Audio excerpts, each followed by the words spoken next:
ഇന്നലെ ഇവിടെ ഒരു സൂപ്പർ സ്റ്റാർ ഉൾപ്പെടെയുള്ള ആൾക്കാര് വന്ന് നിന്ന് സംസാരിക്കുന്നത് നോക്കൂ. ഞങ്ങളെ നിങ്ങൾ കാലങ്ങളായി കാണുന്നില്ലേ, ഞങ്ങളെ നിങ്ങൾക്ക് അറിയില്ലേ എന്നാണ് മാധ്യമങ്ങളോട് ചോദിക്കുന്നത്. കൂടുതൽ അറിഞ്ഞുകൊണ്ടിരിക്കുകയാണ് അവരെ നമ്മൾ. ഞാൻ ചോദിക്കട്ടെ, അതിനപ്പം പിന്നെ ഒരു കമ്പാരിസൺ നടത്തുന്നുണ്ട്. എല്ലാ മേഖലകളിലും ഇത് നടക്കുന്നില്ലേ എന്ന്. അതായത് ഇത് നടക്കുന്നുണ്ട് ഞങ്ങളുടെ മേഖലയിലും, പക്ഷെ ഇത് എല്ലാ മേഖലയിലും നടക്കുന്നില്ല. എന്തിനാണ് ഞങ്ങളെ മാത്രം പ്രൊജക്ട് ചെയ്ത് കാണിക്കുന്നത് എന്നാണ്. നിസ്സാരവൽക്കരിച്ച് പോവുകയാണ് ആ വാക്കുകൾ എന്ന് തോന്നുന്നുണ്ടോ? അതിങ്ങനെയാണ് എല്ലാ മേഖലയും ഇവരുടെ മേഖലയും തമ്മിൽ ഒന്നാവുന്നത്. എല്ലാ മേഖലയും പോലെയാണോ സിനിമ ഇൻഡസ്ട്രി? കോടികൾ മറയുന്ന ഈ ഇൻഡസ്ട്രി അല്ലേ സിനിമ ഇൻഡസ്ട്രി? സിനിമ ഇൻഡസ്ട്രിയിൽ വർക്ക് ചെയ്യുന്നവർക്ക് കിട്ടുന്ന സോഷ്യൽ പ്രിവിലേജും എക്കണോമിക്കൽ പ്രിവിലേജും മറ്റുള്ള മേഖലകളിൽ ഉള്ള വ്യക്തികൾക്ക് കിട്ടുന്നുണ്ടോ?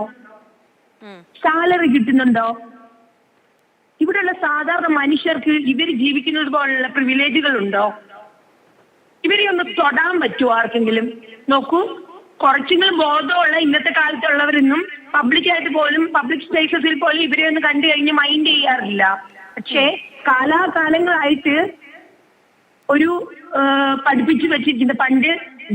പണ്ടെന്നല്ല ഇന്നും ജാതി വ്യവസ്ഥിതിയില് കീഴാണ്ടരായിട്ടുള്ള മനുഷ്യരെ അൺടച്ചബിൾ ആയിട്ട് മാറ്റി നിർത്തുമ്പോ അവര് ഉയർന്ന ജാതിയിലുള്ള ബ്രാഹ്മണരെ അവരെന്താ പറയുന്നത്? അവര് പുരോഹിതരാണെന്നാണ് പറയുന്നത്. അവരോടുള്ളൊരു അപ്രോച്ച് പോലെ ഇവരുടെ ഈ സിനിമ ഇൻഡസ്ട്രിയിലുള്ള ആൾക്കാരെ സാധാരണ ജനങ്ങൾ എന്തുകൊണ്ട് കാണുകയാണ്? അത് ആരാധനയെന്നല്ല വിളിക്കുന്നത്. അവര് സ്വയം ഉണ്ടാക്കിയെടുത്തതാണ് അവർക്ക് വേണ്ടിയിട്ട്. നിങ്ങൾ ഞങ്ങളെ ഇങ്ങനെ കണ്ടാൽ മതി എന്നുള്ളത്. അല്ലാതെ എന്ത് നല്ല സിനിമ ചെയ്തിട്ടാണ് ഇവരെ നമ്മൾ കാണേണ്ടത്? എത്ര നല്ല സിനിമകൾ മലയാളം സിനിമയിൽ ഇറങ്ങിയിട്ടുണ്ട്.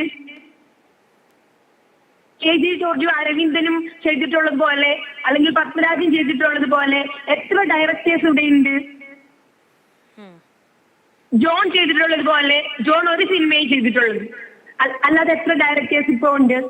കൂടിപ്പോയി എനിക്ക് പറയാൻ കഴിയുന്നത് ഡോൺ പാലത്ര എന്ന് പറയുന്ന ഒരു മേക്കർ ഉണ്ട് ഇപ്പോ. അദ്ദേഹത്തിനെ എനിക്ക് എടുത്ത് പറയാൻ കഴിയും. അതർവൈസ് ഞാൻ പറയുന്നത് ഇവിടെ എത്ര മേക്കേഴ്സ് ഇവിടെ ഉണ്ടെന്നാണ് എന്റെ ചോദ്യം. ഇവർക്ക് എത്രയോ സിനിമകൾ ഒരു വർഷം ഇറക്കുന്നു. ഇതൊക്കെ സിനിമ എന്ന് പറയുന്നത് യൂണിവേഴ്സ് ആണ്. എല്ലാവരും പുറത്തുള്ള സിനിമകളൊക്കെ എക്സ്പ്ലോർ ചെയ്യുന്നുണ്ട്, നമ്മൾ കാണുന്നുണ്ട്.